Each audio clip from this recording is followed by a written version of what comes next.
Sharing is caring. दोनों भाई नाश्ते की टेबल पर बैठे थे। प्रियंका, मेरा नाश्ता कहाँ है? भाभी, मुझे भी ऑफिस के लिए लेट हो रहा है। इस पर प्रियंका किचन में से दोनों के नाश्ते की प्लेट्स लेकर बाहर आती है। लो भाई, आप दोनों का नाश्ता। किसी को भी 1 मिनट का सब्र नहीं है। ये प्रियंका का ससुराल है, जहाँ कोई औरत ना होने की वजह से शादी वाले दिन से ही घर के साथ दोनों भाइयों की जिम्मेदारियां प्रियंका संभाल लेती है। दोनों भाई शांति से नाश्ता कर रहे होते हैं कि अंकुश अपने भाई की प्लेट से पराठे का एक टुकड़ा उठा लेता है।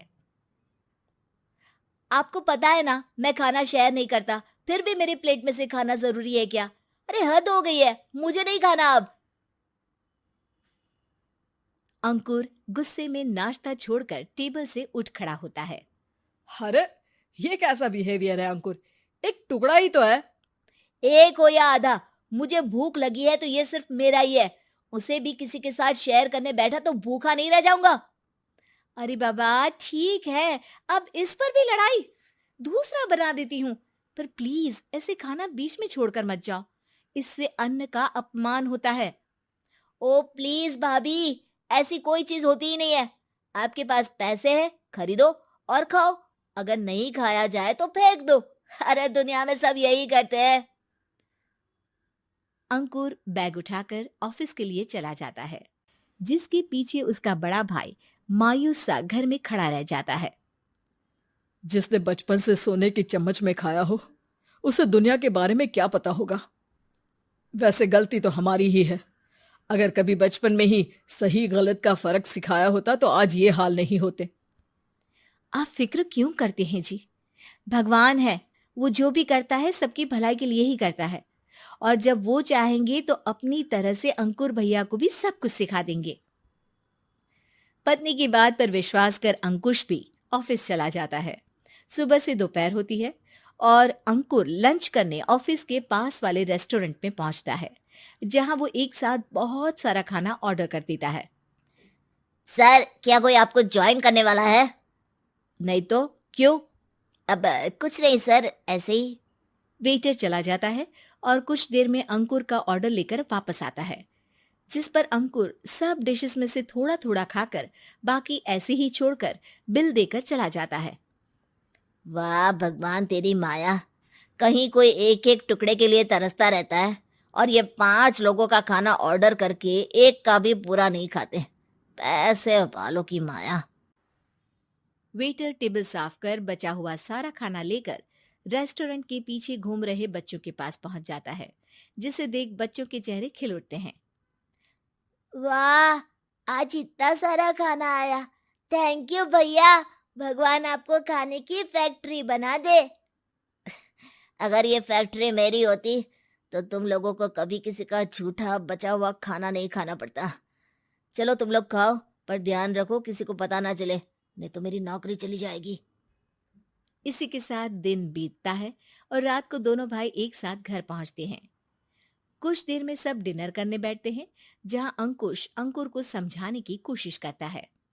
अंकुर, अगर हमें लाइफ में सब कुछ मिला है, इसका ये मतलब नहीं कि तुम उसका गलत फायदा उठाओ, बल्कि तुम्हें उसकी मदद से दूसरों को भी मदद करनी चाहिए। भैया, जिनके पास नहीं है उनकी वजह मैं तो नहीं ना। और ऐसे बहुत लोग हैं जिनके पास सब कुछ है। इसलिए अगर मैं एक इंसान कुछ नहीं करूंगा तो कोई फर्क नहीं पड़ने वाला।